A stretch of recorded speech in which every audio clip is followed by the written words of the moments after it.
Assalamualaikum warahmatullahi wabarakatuh. Hamdan wa syukra lillah, thumma salatu wassalamu ala rasulillah wa ala alihi wa sahbihi wa man wala, la hawla wa la quwwata illa billah. Jumpa lagi bersama saya MS di channel ini.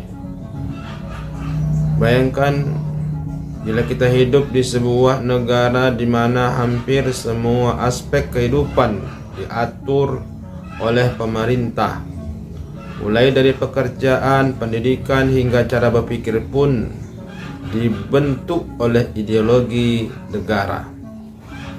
Nah, di Korea Utara realitas ini bukan sekedar cerita, bukan hanya sekedar omon-omon, akan tetapi adalah bagian dari kehidupan sehari-hari rakyat Korea Utara. Di tengah kontrol ketat dari kebebasan beragama yang hampir nyaris tidak ada, bagaimana nasib umat Islam di negara ini? Apakah mereka bisa menjalankan ibadah dengan tenang?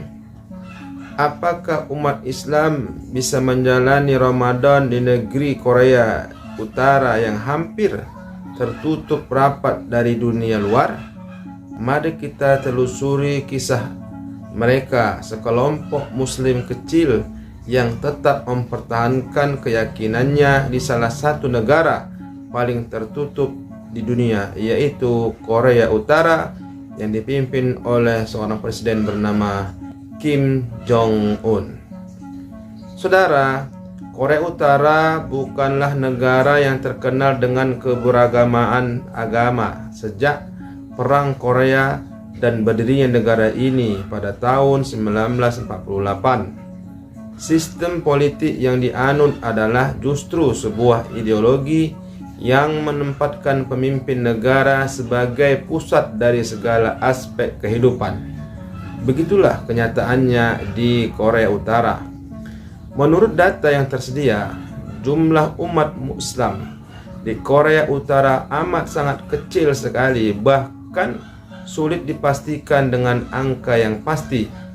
Beberapa laporan menyebutkan bahwa hanya ada segelintir orang beragama Islam yang tinggal di negara Korea Utara ini. Kebanyakan adalah diplomat atau pekerja asing dari negara muslim seperti Iran, Pakistan, atau Indonesia. Namun ada juga kemungkinan bahwa beberapa warga Korea Utara diam-diam memeluk agama Islam meskipun mereka harus sangat berhati-hati dalam menjalankan ibadah agar tidak terdeteksi oleh pemerintahan Kim Jong-un. Pemerintah Korea Utara secara resmi mengklaim bahwa mereka menjamin kebebasan beragama, namun kenyataannya sangat berbeda. Dalam prakteknya, semua bentuk kepercayaan yang tidak sejalan dengan ideologi negara bisa dianggap sebagai ancaman, sebagai pengkhianatan, dan sebagainya. Hanya ada beberapa tempat ibadah yang diizinkan beroperasi, dan itu pun lebih sering digunakan sebagai alat propaganda untuk menunjukkan kepada dunia bahwa negara Korea Utara toleran terhadap agama. Misalnya di ibu kota Pyongyang terdapat masjid. Di Pyongyang itu dapat kita temukan satu-satunya masjid di negara Korea Utara.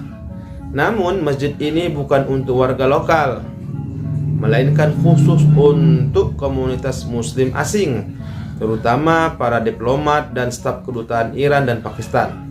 Bagi warga Korea Utara sendiri yang menganut agama Islam, bisa dianggap sebagai pengkhianatan terhadap negara bila mereka beribadah di masjid ini. Nah, jika seorang rakyat dari Korea Utara diketahui kedapatan mempraktikkan ajaran Islam, hukumannya bisa sangat berat, mulai dari hukuman kerja paksa hingga eksekusi bagi umat Islam yang tinggal di Korea Utara ini. Kehidupan sehari-hari mereka penuh dengan kehati-hatian. Mereka tidak bisa dengan bebas menunjukkan ibadah di tempat umum bagi diplomat dan pekerja asing yang muslim. Ibadah bisa dilakukan di dalam kompleks kedutaan atau di Masjid Ar-Rahman. Namun jumlah mereka, para diplomat asing yang beragama Islam ini, sangat sedikit, dan suasana Ramadan di sana tidak seramai di negara-negara muslim lainnya. Jika di negara lain seperti Idul Fitri dirayakan dengan takbir, sholat berjamaah dan kumpul keluarga, di Korea Utara suasana seperti ini tidak akan Anda dapatkan. Bagi komunitas muslim asing, mereka bisa mengadakan sholat Id di dalam kedutaan atau Masjid Ar-Rahman. Namun bagi warga Korea Utara yang mungkin diam-diam memeluk Islam, mereka tidak bisa merayakan Idul Fitri secara terbuka. Kenapa? Karena tidak ada libur nasional pada hari raya Idul Fitri, tidak ada tradisi mudik, dan tidak ada perayaan besar Idul Fitri bagi mereka. Mungkin hanya sebatas doa dalam hati dan sedikit makanan sederhana untuk merayakan hari kemenangan. Meskipun kondisi umat Islam di Korea Utara sangat sulit, harapan mereka untuk masa depan selalu tetap ada.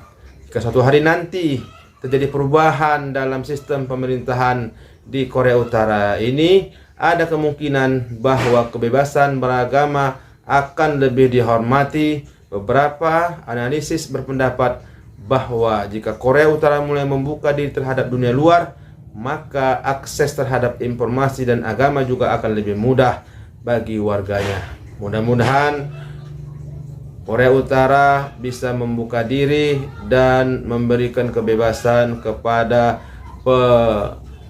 rakyatnya untuk memeluk agama dan keyakinan masing-masing, seperti negara-negara yang lain membebaskan rakyatnya untuk memeluk dan beragama sesuai dengan keinginannya. Wassalamualaikum warahmatullahi wabarakatuh.